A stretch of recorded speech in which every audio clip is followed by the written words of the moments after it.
ओए जल्दी कर बे। हाँ जी मालिक, बस हो ही गया।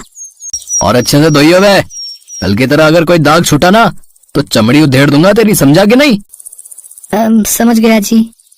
ये कहानी है अमन की, जिसका इस दुनिया में अपना कहने को कोई नहीं था। अमन जब छोटा था तभी उसके माँ बाप गुजर गए थे।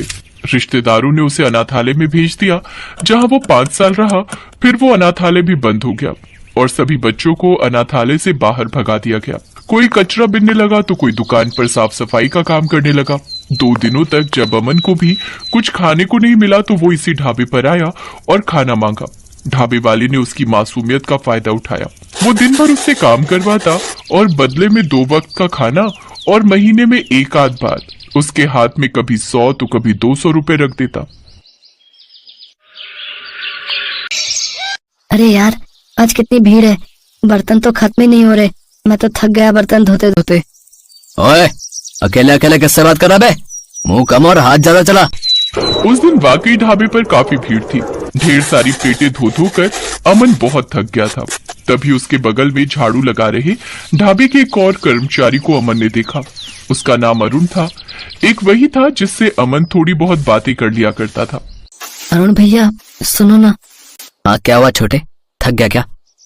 अरे पूछो मत। अच्छा ये बताओ कि आज कोई छुट्टी वुट्टी है क्या? इतने सारे लोग आ गए हैं एक साथ, मैं तो थक गया कसम से।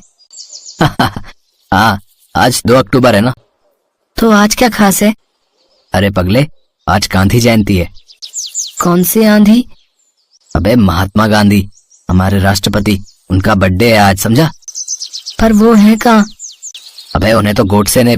अरे वो सब छोड़, अब देख, अपना मालिक हमें जो नोट पैसे देता है ना, उस पर जो बाबा बने हुए हैं ना, वो चश्मे वाले, वही हमारे गांधी जी हैं, समझा? तो उनके बर्थडे पर पूरे देश में छुट्टी होती है।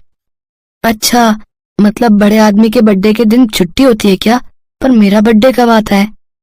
वो मुझे क्या पता। उस दिन अमन को कई बातों का पता चला। पहली तो ये कि 2 अक्टूबर को गांधी जयंती यानी गांधी जी का बर्थडे होता है, और दूसरी ये कि हर नोट पर उन्हीं की फोटो छपी रहती है। उस रात में अमन बस यही सब सोचता रहा और फिर अचानक उसकी आंखें छलछल आ गईं। दरअसल उसे नहीं मालूम था कि उसका बर्थडे कब आता है। ये सोचकर वो रोने लगा। फिर कुछ देर सोचने के बाद वो उठा और आसमान की तरफ हाथ जोड़कर बोला, भगवान जी, मैंने सोच लिया है, गांधी जी 2 अक्टूबर को पैदा हुए थे। इसका मतलब 2 अक्टूबर बहुत ही खास दिन है, तो अब से मैं भी मेरा बर्थडे 2 अक्टूबर को ही मनाऊंगा। हाँ। इतना कहकर अमन हंसा और आराम से सो गया। शायद इसे ही मासूमियत कहते हैं। अगले दिन ढाबे पर एक छोटा सा लड़का एक थैला लेकर आया। वो अमन की ही उम्र का था। ओए कौन है बे तू? क्या चाहिए तुझे? मुझे पापा ने भेजा है आपके पास। अब मैं क्या जानूं कौन है तेरा बाप? जी राधे श्याम। अच्छा, तो तू राधे श्याम का बेटा है। बोल क्या काम है? पापा के पैर में चोट आई है, वो बिस्तर पर हैं, तो उनकी जगह टमाटर मैं देने आया हूँ, और जब तक वो ठीक नहीं हो जाते मैं ही रो जाऊंगा। ठीक है, जाकर वहां रख दे सारे टमाटर। ओए अमन, जरा इधर आ। जी। ये 50 से तब देना जब टमाटर पूरे हों, समझा? ये नन्नू से अमन की पहली मुलाकात थी। दोनों करीब करीब एक ही उम्र के थे। नन्नू रोज ढाबे पर टमाटर देने आता। वो दोनों एक दूसरे को देखकर मुस्कुराते और फिर टमाटर के पैसे लेकर नन्नू चला जाता। एक दिन नन्नू ढाबे पर बहुत सुबह ही आ गया। अब तक ढाबा खुला भी नहीं था, तो उस दिन अमन और नन्नू ने ढेर सारी बातें की। नन्नू और अमन एक दूसरे के बहुत अच्छे दोस्त बन गए। फिर एक दिन, तू कल मेरे घर आएगा? क्यों, क्या है कल? कल मेरा बर्थडे है, माँ हलवा पूरी बनाएगी, शाम को आ जाना तू। पर मुझे तो तेरा घर नहीं पता। कोई बात नहीं, मैं लेने आऊंगा तुझे। ठीक है भाई, मैं जरूर चलूंगा फिर तो। अगले दिन ढाबे पर काम खत्म होने के बाद अमन नन्नू के साथ उसके घर चल पड़ा। नन्नू की माँ ने नन्नू के लिए हलवे का केक बनाया था, क्योंकि उनके पास असली केक लाने के पैसे नहीं थे। उस दिन अमन ने भरपेट हलवा पूरी खाई। साथ ही वो अपने बर्थडे को लेकर भी सपने बुनने लगा। और फिर उस दिन कितना मजा आया था ना।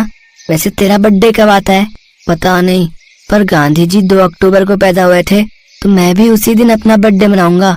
तू आएगा ना? हाँ आऊंगा, पर बता क्या खिलाएगा? पता नहीं, पर कुछ तो खिलाऊंगा अच्छा सा। देखते ही देखते पूरा साल बीत गया और फिर अक्टूबर का महीना भी आ गया। 1 अक्टूबर को जब नन्नू टमाटर देने ढाबे पर आया, ओए, कल तो तेरा बर्थडे है ना? हाँ भाई, कल मेरा हैप्पी बर्थडे है, शाम को आ जाना। अच्छा सुन, तू आज लेट हो गया। हाँ यार, वो ना पापा की पट्टी कराने गया था, इसीलिए देर हो गई। फिर जैसे ही नन्नू टमाटर लेकर ढाबे के अंदर पहुंचा तो उसे देखते ही ढाबे का मालिक बौखला गया। ओए चल निकल, चल। सुबह सब्जी में डालने के लिए एक भी टमाटर नहीं था, तो मैंने दूसरे सब्जी वाले से ले लिए और कल से उसी से लूंगा, समझा? नन्नू चुपचाप वहां से चला गया। लेकिन ढाबे के मालिक के व्यवहार पर अमन को बहुत गुस्सा आ रहा था, लेकिन वो कुछ कर भी तो नहीं सकता था। फिर अगले दिन अमन को पता था कि नन्नू नहीं आएगा, और हुआ भी वैसा ही। पूरे दिन अमन ने खूब काम किया। फिर शाम को ढाबे वाला अमन को 1 प्लेट खाना देकर चला गया। अमन आसमान की तरफ देखकर रोने लगा। तभी उसके पास एक साधु बाबा आए।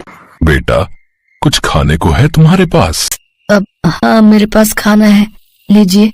अमन के लिए ढाबे का मालिक बस 2 रोटी और थोड़ी सी सब्जी ही छोड़कर गया था। उसे भी अमन ने साधु बाबा को दे दिया था। अमन की दरियादिली देखकर साधु बहुत खुश हुए। उन्होंने बस 1 ही रोटी खाई और 1 रोटी अमन को खिला दी। फिर साधु बाबा ने अपने थैले के अंदर से गत्ते का चौकोर डिब्बा निकाला और उसे अमन को देकर वहां से चले गए। उनके जाने के बाद अमन ने जैसे ही डिब्बा निकाला तो उसकी खुशी का ठिकाना नहीं रहा। उस डिब्बे के अंदर एक असली केक था, पर अगले ही पल अमन फिर से उदास हो गया, क्योंकि उसका बर्थडे केक काटने के लिए उसके साथ कोई नहीं था।